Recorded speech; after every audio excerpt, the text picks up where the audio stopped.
Hai, Assalamualaikum warahmatullahi wabarakatuh. Perkenalkan, nama saya Zahra dengan NPM 203101330 dari kelompok 14. Nah, kali ini saya akan menjelaskan 4 klinis, yaitu yang pertama salpingitis, lalu ada unicorn niata uterus, lalu ada giniataresia, lalu ada inclusion sit. Nah, yang pertama kita akan membahas tentang salpingitis. Salpingitis adalah keadaan inflamasi pada tuba falopi yang tergolong dalam spektrum penyakit radang panggul. Salpingitis sering disebabkan oleh penyakit seksual seperti gonore dan klamidia. Etiologi dari salpingitis adalah infeksi bakteri dan kuman akibat tidak rajin merawat organ kewanitaan. Bakteri yang biasanya menjadi penyebab salpingitis adalah Chlamydia, Gonococcus, Mycoplasma, Streptococcus. Selain itu, hubungan seksual, aborsi, keguguran, prosedur bedah, dan usus buntu bisa menjadi salah satu kontributor. Lalu ada patofisiologi. Salpingitis akut umumnya melibatkan infeksi ascendens dari endocervix atau vagina ke mukosa tuba falopi. Infeksi dapat disebabkan oleh Neisseria gonorrhoeae, Chlamydia trachomatis, Gannerella vaginalis, Escherichia coli, Prevotella bivia, Mycoplasma hominis, Ureaplasma urealyticum, Haemophilus influenza, Streptococcus, dan Bacteroides cpp. Lalu ada epidemiologinya. Data epidemiologi menunjukkan bahwa salpingitis akut merupakan salah satu penyebab penyakit ginekologis paling umum dan juga menjadi salah satu penyebab infertilitas. Lalu faktor risikonya, faktor-faktor berikut dapat meningkatkan kecenderungan salpingitis. Yang pertama, perawatan antibiotik, ovulasi, haid, penyakit menular seksual, melakukan hubungan seksual tanpa kondom, keguguran, persalinan, radang usus buntu. Lalu untuk penata laksanaannya, secara umum penata laksanaan salpingitis tidak berbeda dengan penyakit radang panggul. Antibiotik epiris spektrum luas merupakan terapi utama dalam penanganan salpingitis. Umumnya, pasien salpingitis dapat dilakukan terapi rawat jalan. Pasien dianjurkan untuk dirawat inap apabila pertama kehamilan, lalu terdapat abses tubovarium, diagnosis banding kegawat daruratan, bedah seperti appendicitis akut, tidak dapat disingkirkan sakit berat, mual, muntah, atau demam tinggi. Pasien tidak patuh atau tidak dapat mentoleransi regimen oral. Lalu respon klinis terapi antimikroba oral yang buruk.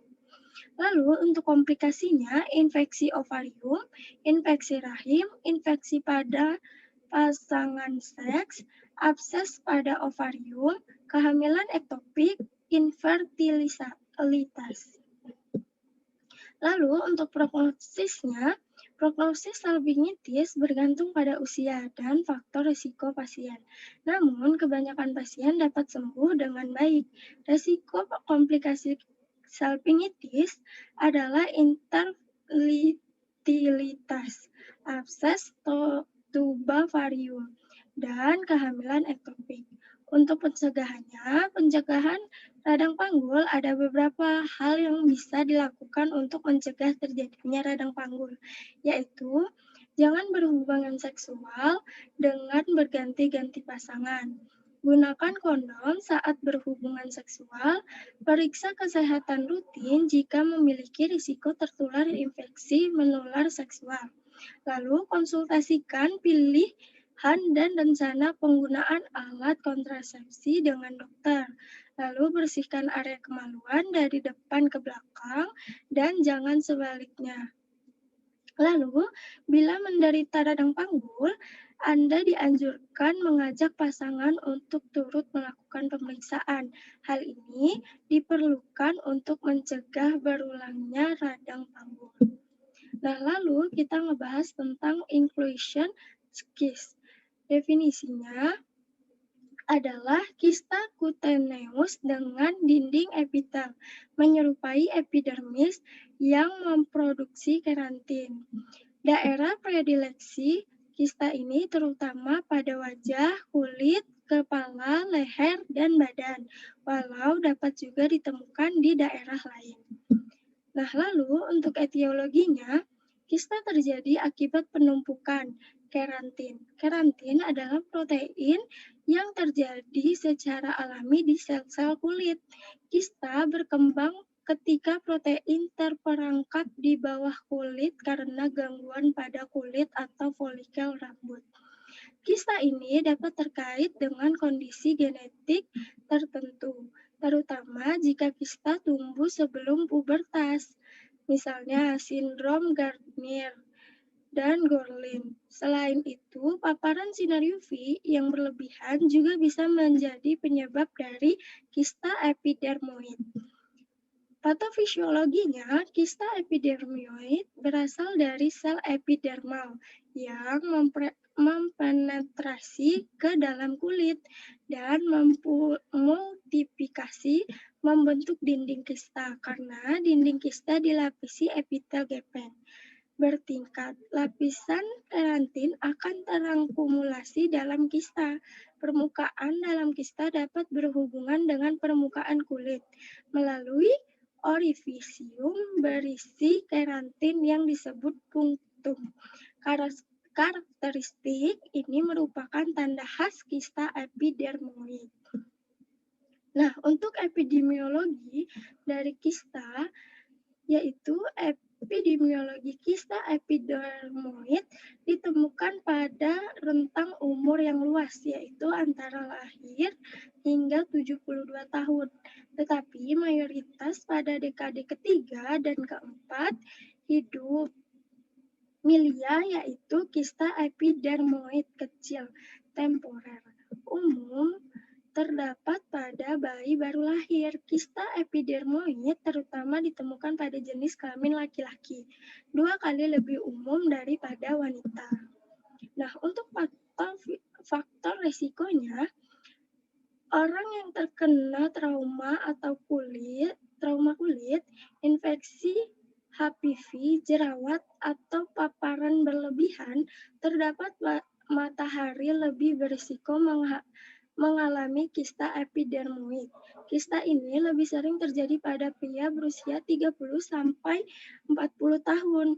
Meskipun bisa menyerang siapa saja, orang yang memiliki kulit berjerawat memiliki risiko lebih tinggi untuk mengalami kista epidermoid. Nah, untuk pelaksanaannya, pengobatan yang paling efektif adalah pengambilan kista melalui pembedahan. Prosedur melalui suntikan blus lokal, sayatan pada kulit, dan pengangkatan kista. Jika ada pandangan sekitarnya, operasi ditunda dan akan diberikan salep anti radang terlebih dahulu. Efek samping tindakan pembedahan antara lain kemungkinan terjadi infeksi dan perdarahan, juga kemungkinan timbul bekas luka. Setelah operasi dilakukan, hindari olahraga kontak dan aktivitas berat. Jahitan dapat dilepas dalam 7 sampai 10 hari. Bekas operasi biasanya akan memakan waktu 8 minggu untuk mencapai 80% kekuatan kulit asli. Bekas luka diobat 6 sampai 12 bulan setelah operasi. Pada saat perawatan luka, setelah operasi, usahakan agar luka tetap kering. Konsumsi makanan yang mengandung protein agar untuk menjaga jaringan baru agar cepat terbentuk. Luka maka perlu dibersihkan dengan cairan salin normal seperti cairan infus atau air bersih dan gunakan antiseptik yang mengandung iodin. Luka dibersihkan secara teratur jika kotor atau bersih. Selain pembedahan, pengobatan dilakukan dengan cara injeksi suntikan kortikosteroid ke dalam kista untuk mengurangi pembengkakan dan nyeri. Penggunaan laser juga dapat dilakukan untuk menghilangkan terinfeksi. Lalu untuk komplikasinya, beberapa komplikasi potensi kista epidermoid yang perlu diwaspadai antara lain.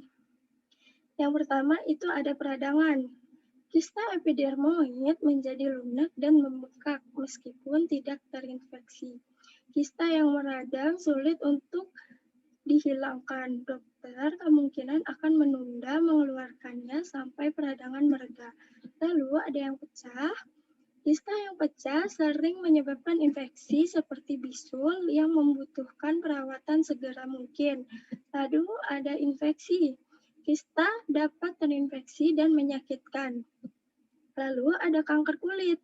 Pada kasus yang sangat jarang, kista epidermoid dapat menyebabkan kanker kulit. Nah, untuk prognosisnya sendiri, prognosis kista epidermoid ditentukan berdasarkan ada tidaknya komplikasi, rekurensi, dan risiko kista berkembang menjadi keganasan. Risiko komplikasi, rekurensi, dan perkembangan kista menjadi ganas relatif rendah. Nah, untuk pencegahannya, umumnya kista tidak bisa dicegah. Namun, kamu bisa meminimalisir risiko kista epidermoid dengan melindungi kulit dari paparan sinar UV, matahari menggunakan topi, kacamata hitam, dan tabir surya. Jangan mencoba mengeluarkan kista sendiri agar tidak terjadi infeksi dan kekambuhan. Nah, selanjutnya kita ngebahas tentang unicornity uterus. Nah, definisinya adalah rahim unicornity dengan tanduk yang belum sempurna adalah anomali yang disebabkan oleh fungsi yang rusak dari salah satu ductus muleri yang berpasangan. Nah, untuk etiologi, rahim unicornity terjadi ketika rahim tidak terbentuk dengan baik selama perkembangan janin. Biasanya dua tabung bergabung bersama untuk membuat rahim. Ketika salah satu tuba ini gagal, perkembangan hasilnya adalah uterus unicornity. Nah, untuk epidemiologinya, 10%, kisaran 6-13% dari anomali uterus dan infertilitas terlihat pada kasus penyakit ini. Nah, untuk komplikasinya, diantaranya dapat menyebabkan keguguran, kematian janin, kelahiran prematur, dan malpresentasi yang lebih sering terjadi. Lalu, untuk patofisiologinya adalah kondisi genetik langka di mana hanya setengah dari rahim perempuan yang terbentuk. Rahim unicornity lebih kecil dari rahim biasa dan hanya memiliki satu tuba falopi. Ini menghasilkan bentuk yang sering disebut sebagai rahim dengan satu tanduk atau rahim bertanduk tunggal.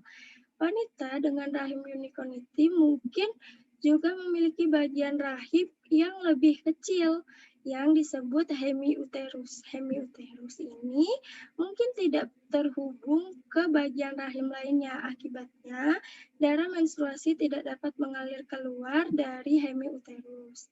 Ini sehingga menimbulkan rasa sakit. Tetapi, secara umum penyebab perkembangan janin yang tidak normal ini belum diketahui.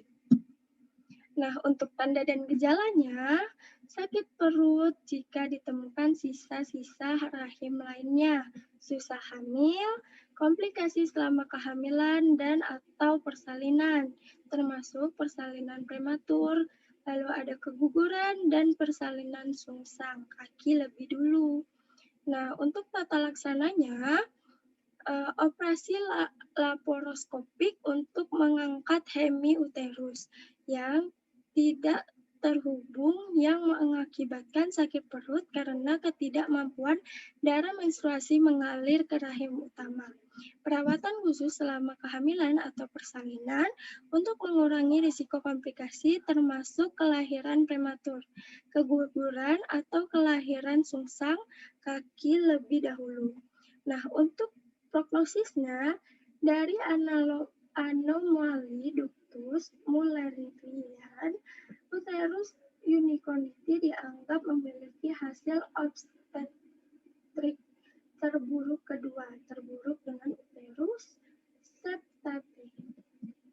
Nah, untuk diagnosis bandingnya, bicornity bicolis, 2 saluran serviks dan kanulasi hanya satu dari kanal-kanal ini dapat meniru uterus unicornity pada hysterosalpingogram. Nah, untuk pencegahannya, yang pertama perawatan khusus selama kehamilan atau persalinan untuk mengurangi risiko komplikasi, termasuk kelahiran prematur, keguguran, atau kelahiran sungsang. Nah, untuk yang kedua, operasi laparoskopik untuk mengangkat hemiuterus yang tidak berhubungan yang mengakibatkan sakit perut karena ketidakmampuan darah menstruasi mengalir ke rahim utama. Nah, selanjutnya kita akan membahas tentang ginatresia. Nah, definisi dari ginatresia adalah cacat bawaan berupa tertutupnya salah satu bagian dari saluran kelamin wanita. Nah, untuk etiologinya, penyebab atresia vagina tidak diketahui. Biasanya, pembuatan saluran vagina selesai dalam janin pada minggu ke-20 kehamilan. Para peneliti percaya pada pasien dengan atresia vagina, tabung yang dikenal sebagai saluran muller tidak berkembang dengan benar dalam 20 minggu pertama kehamilan. Biasanya, salah satu saluran ini berkembang di saluran tuba, sementara saluran lainnya berkembang menjadi vagina dan rahim. Nah, untuk patofisiologinya, yaitu atresia vagina ditemukan terjadi ketika sinus urogenital tidak berkontribusi pada pembentukan bagian bawah vagina. Seperti yang disebutkan sebelumnya, ada gangguan atau sindrom lain yang ditemukan dalam hubungannya dengan individu yang hidup dengan atresia vagina. Nah, untuk epidemiologinya, bayi baru lahir dapat berupa sepsi, massa abdomen, dan distres pernapasan, anomali kongenital abdominopelvis atau perineum lainnya. Sering meminta evaluasi radiografi pada bayi baru lahir, menghasilkan diagnosis atresia vagina yang kebetulan. Nah, untuk pencegahannya itu ada beberapa metode pengobatan untuk individu dengan atresia vagina. Metode pengobatan pertama yang direkomendasikan adalah pelebaran vagina sendiri. Seorang dokter mungkin pertama-tama merekomendasikan agar pasien terlebih dahulu mencoba membuat vagina sendiri melalui proses pelebaran diri. Teknik pelebaran sendiri terdiri dari penggunaan dilator vagina, yaitu tabung bundar kecil yang ukurannya bervariasi dan serupa dalam ukuran dan bentuk dengan tampon. Nah, untuk komplikasi dan komplikasinya yaitu infeksi nyeri sudah terasa sebelum haid, lalu nyeri masih ada setelah haid berhenti. Nah, untuk penata laksanaannya, sekitar 5% wanita tanpa vagina memiliki rahim yang berfungsi. Konsepsi spontan jarang terjadi setelah operasi koreksi, tetapi ada teknik reproduksi Tuan yang dapat digunakan untuk membantu wanita hamil. Ada kemungkinan untuk mentransfer embrio melalui saluran tuba atau melalui myometrium, lapisan tengah dinding rahim, terutama terdiri dari sel otot polos rahim yang disebut transfer embrio transtubal atau transmyometrial. Nah, untuk faktor risikonya, itu gangguan ini disebabkan oleh implikasi dalam WNT4 gen protein coding yang ditemukan pada lengan pendek dari kromosom. 1. Terjadi mutasi genetik yang menyebabkan substitusi leusin menjadi residu prolin pada posisi 12 pada asam amino pada protein WNTA4. Pada dasarnya, ini akan menyebabkan penurunan tingkat intranuklear catenin. Selain itu, enzim steroidogenik seperti 17A hidroksilase dan 3B hidroksisteroid dehidrogenase dihambat karena mutasi ini, yang menyebabkan kelebihan jumlah androgen dalam sistem. Nah, untuk pencegahannya sendiri, untuk atresia vagina adalah salah satu yang rumit. Ada variasi dalam temuan anatomi pasien, serta tidak adanya teknik bedah yang konsisten, yang membuat sulit untuk memberikan prognosis untuk kondisi ini. Sering dengan kondisi lain yang menimbulkan perineum abnormal, yaitu genitalia ambigu dan berbagai kelainan yang berkisar dari kloaka hingga sinus urogenital. Individu dengan atresia vagina sering melaporkan rekonstruksi sebagai hasil pengobatan. Nah, itu tadi penjelasan dari saya tentang 4 klinis. Nah, sekian dari saya. Wassalamualaikum warahmatullahi wabarakatuh. Terima kasih semuanya.